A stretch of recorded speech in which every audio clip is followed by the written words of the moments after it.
Welcome to amazing fact. Fact number 5। जापानी school में आपको पता है 3 साल की उम्र तक के बच्चों से एग्ज़ाम्स नहीं लिया जाता है।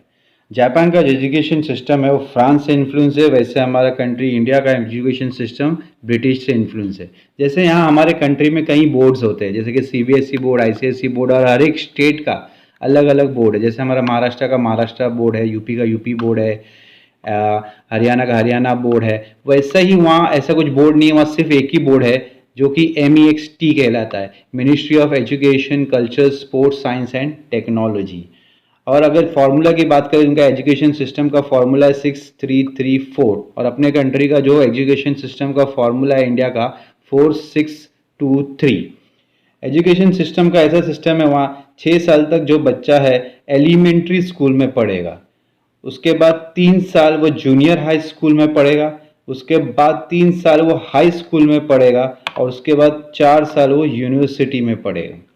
तो जो पहले के उसके जो साल है 6 साल है, उसके जो एलिमेंट्री स्कूल में वो निकालता है, तो इसके अंदर पहले 3 साल तो उसको कोई एग्जाम्स नहीं होता है, और वहाँ मेन इंपॉर्टेंट कंसेप्ट और टॉपिक जो सिखाई जाती है वो मॉरल साइंस की होती है। मतलब बच्चों को उनका ये मानना है कि बच्चों को एग्जाम्स नहीं लिया जाए, बच्चों को सबसे पहले मॉरल और कैरेक्टर बिल्डिंग किया जाए, बाद में उनका ब्रेन और मेमोरी चेक किया जाए।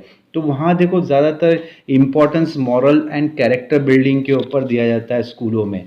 और बहुत इंपॉर्टेंट चीज़ ये है, बच्चों को सिखाया जाता है कैसा लोगों से बात करे, कैसा अपना आप को साफ रखे, कैसा अपनी जगह को साफ करें। वहाँ छोटे छोटे बच्चे जो है अपनी जगह को खुद साफ करते हैं, अपने स्कूल को साफ करते हैं। वह वैसे तो देखा जाए उनके हर एक दिन में, हफ्ते में, वीक में एक दिन ऐसा होता है जहाँ बच्चे पूरे के पूरे स्कूल साफ करते हैं। वैसे यहाँ हमारे इंडिया में ऐसा कुछ सिस्टम नहीं है। जैसा मैंने कहा जापान का ये सिस्टम है, इंडिया का जो सिस्टम है 4623 के हिसाब से, जैसे कि 4 साल एलिमेंट्री स्कूल में पढ़ेगा, 6 साल जूनियर हाई स्कूल में पढ़ेगा, कुल मिला के 10 तक पहुंच जाता है वो। फिर 2 साल जो है सीनियर सेकेंडरी में पढ़ेगा, और बचे 3 साल वो यूनिवर्सिटी लेवल पे पढ़ेगा ग्रेजुएशन के लिए। तो इस तरह से अपने कंट्री का जो है सिस्टम, एजुकेशन सिस्टम है।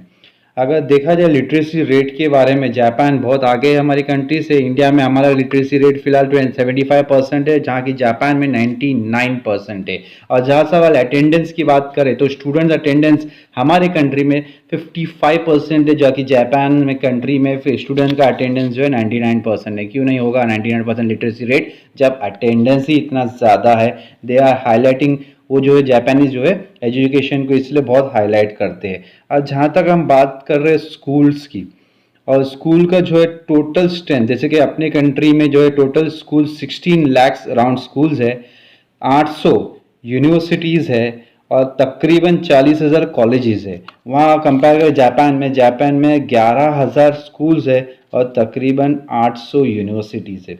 देखो इतना डिफरेंस है। और टीचर स्टूडेंट रेशियो, जहाँ तक बात करें टीचर स्टूडेंट रेशियो की, तो हर एक स्टूडेंट के पीछे जापान में 22 टीचर्स है, और हमारे यहाँ हर एक स्टूडेंट, हमारे यहाँ मतलब हमारी कंट्री इंडिया में हर एक स्टूडेंट के पीछे 40 टीचर्स है। तो हमारे यहाँ टीचर्स की कितनी शॉर्टेज है, और जापान में चूँकि टीचर्स की ज़्यादा भरमार है। और जहाँ तक बात करें लोग के जो है सब्जेक्ट्स के बारे में, एलिमेंट्री स्कूल, हाई स्कूल, तो ये सारे स्कूल्स में उनके बहुत से सब्जेक्ट्स लिया जाता है, और सबसे हाईलाइटेड सब्जेक्ट्स उनका मॉरल साइंस है, एथिक्स है, कैरेक्टर बिल्डिंग है, सोशियोलॉजी है, और अल्टीमेटली जापानीज लैंग्वेज को ज़्यादा हाईलाइटेड किया जाता है। वहाँ इंग्लिश को इतना पसंद नहीं किया जाता है, बट फिर भी इंग्लिश का एक लैंग्वेज उनके स्कूल्स में, हाई स्कूल्स में भी है। कहा जाता है कि वहाँ के जो टीचर्स है जो इंग्लिश सिखाते हैं वो ग्रामर सिखाते, इंग्लिश में कैसा पास हो जाए वो सिखाते, कैसा लिखे इंग्लिश वो सिखाते, बट बोलना नहीं सिखाते, क्योंकि obviously their main language is Japanese, so Japan को ज़्यादा हाईलाइट करते हैं। So thank you very much.